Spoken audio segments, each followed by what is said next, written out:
My name is Nicola Barke. I'm a professional boxer, bare-knuckle, left-way fighter, and do that all while working for HSBC.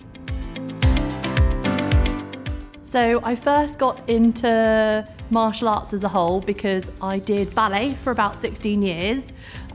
My child logic at the time is, if I'm terrible at ballet, I'm too young not to have a gift, so I will try the most opposite sport I can think of.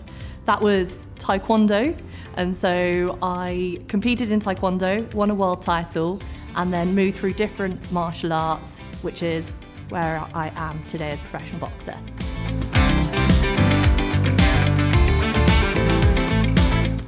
So the thing I love most about martial arts is that it pushes me physically, mentally, and spiritually. So every time I step through the ropes, I'm a new version of myself, and that for me is just one sport that gives me all of that in one package.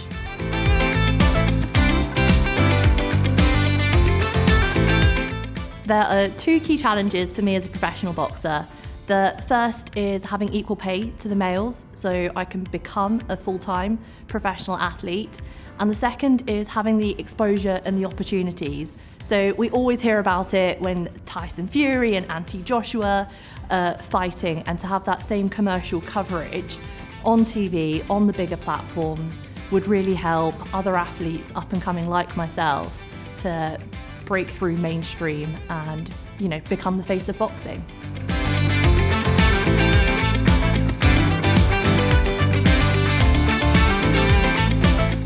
My advice for someone starting out in boxing or a sport that they're really passionate about is to never give up.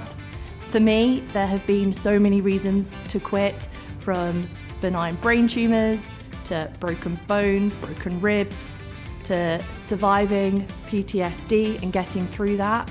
And when you're faced with all of those challenges, it's really easy just to give up. And so my one piece of advice is to never give up and keep going.